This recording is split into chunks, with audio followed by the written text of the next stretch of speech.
Shalom, brothers and sisters. So I've got three articles. It's going to be a long one, sorry, about the Temple Mount situation. And it's interesting. They tie directly into each other in a fun way. So bear with me.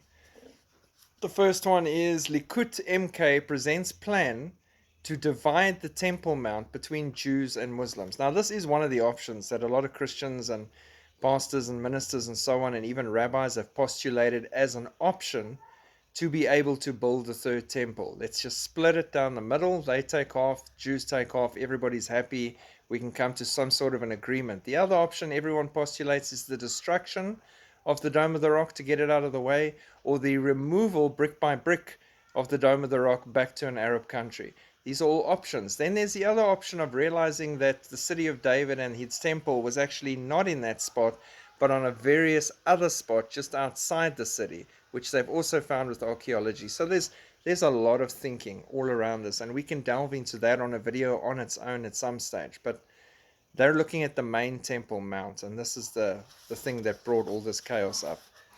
Knesset member Amit Halevi has suggested a plan to divide Temple Mount equally between Jews and Muslims. According to his plan, the Muslims will receive the southern area, including Al-Aqsa Mosque, and the Jews will receive the central and northern area of the mountain, including the Dome of the Rock. In order to implement his plan, he suggests removing Jordan from the custodianship of the holy site. Now, I personally think that's a great idea. Why are they even custodians in another country? Let's start with the facts, Halevi said to Zman Israel. The area of the Temple Mount is 144 dunams, 37 acres. A small part of it is Al-Aqsa Mosque at the southern end of the mountain. The Muslims expanded the mosque beyond recognition starting in 2000 when they annexed Solomon's stables, excavating and removing huge amounts of dirt that included precious archaeological findings, and built another large mosque in that space. They're trying to wipe out and destroy any proof that it is part of Israel and the Jews. On the other hand, on the other side of the Temple Mount stands the Dome of the Rock structure with the foundation stone in the center. That is where the first and second temples stood. This is most of the area of the mountain, which is the holiest place for the Jewish people. Muslims today call the entire Temple Mount Haram al-Sharif, Halevi said. This is an evil lie. It's a plot, the Al-Aqsa plot. Because of this plot, we cannot even enter the mountain, a place that actually belongs to us. For Muslims, the Dome of the Rock is a historical monument, not a mosque. For us, it is the Holy of Holies. If the Muslims want to come and pray with us in front of the place where the temple stood, they are welcome, Halevi said, quoting the book of Isaiah. For my house shall be called a house of prayer to all nations. God should be relevant to Israel's society, Halevi said. What do we have in the mountain? We have no possessions, but we have the Ark of the Covenant and the tablets of the covenant with the 10 commandments. This is the essence of the Temple Mount. The relationship with God is of the utmost importance. This is the purpose of the temple in the end. Now, before I continue, that slipped right through the cracks of everyone who looked at the story already. There he openly admits publicly, we have the Ark of the Covenant and the tablets of the covenant with the 10 commandments. They have it. I've known this since I was in Israel so many years ago. It's hidden underneath in the tunnels, waiting. When they bring that thing out, Jews that were unsure and Jews that weren't even religious are going to rally to their cause in mass. Whoever controls the Temple Mount controls the land of Israel. Halevi quoted, whoever controls the mountain attacks our belonging to this country. Whoever controls the mount threatens the Jewish and cultural identity of the country. The nation has a message. There is a God. The Palestinian Authority's Higher Presidential Committee of Church Affairs said in a statement that the plan, which is described as fascist aggression, must be stopped and confronted as it would drag the region into a religious war, placing the blame on right-wing coalition Prime Minister Benjamin Netanyahu. No, Netanyahu didn't say or do anything about this. This is not him. The Temple Mount is a pure right for Muslims exclusively. Sound fair? And we will not accept the presence of any other entity, the statement read.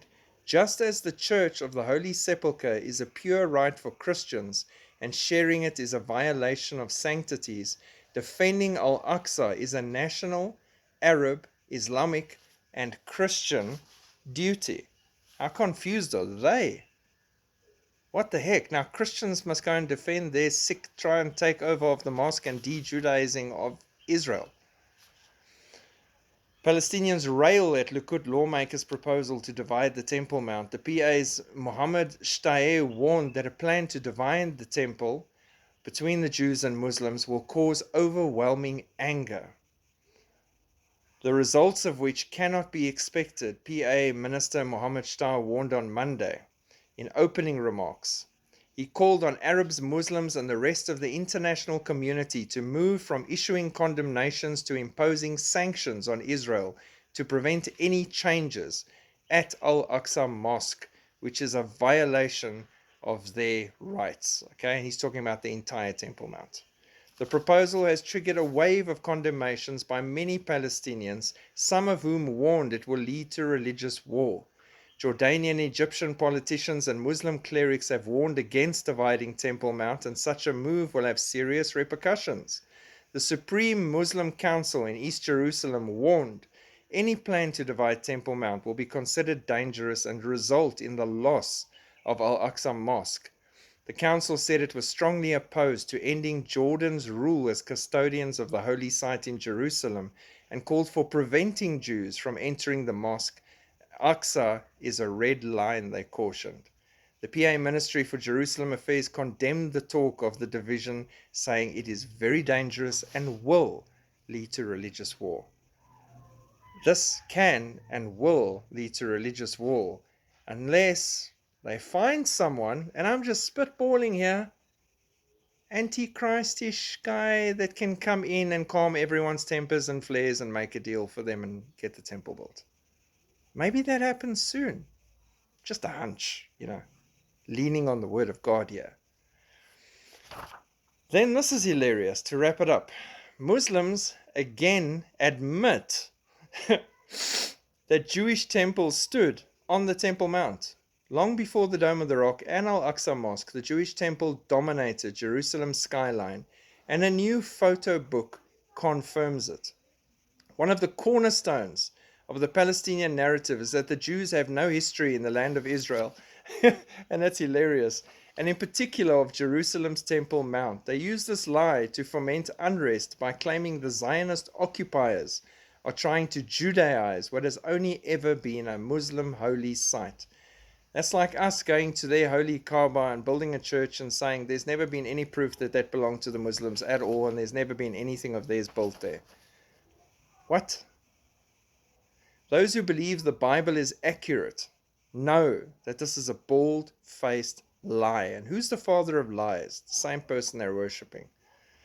And many older Muslim sources likewise acknowledge the Temple Mount was the location of the temples built or expanded by King Solomon, Nehemiah, and Herod the Great. A pamphlet for tourists published in 1924 by the Supreme Muslim Council openly states, "This site is one of the oldest in the world. Its sanctity dates from the earliest prehistoric times. Its identity with the site of Solomon's temple is beyond dispute." Muslim pamphlet. And now a new photo book titled The Noble Sanctuary says exactly the same. Recently published, the photo book is the work of Jordanian photographer Bashar Tabar and American archaeologist Dr. Robert Schick, who spent 3 years photographing and researching the holy site. Israeli media was surprised to find the new photo book does make mention of the historic Jewish temples that once stood there. Lies never hold up to the truth. My dad always told me, always tell the truth, my boy, because then you don't have to remember anything.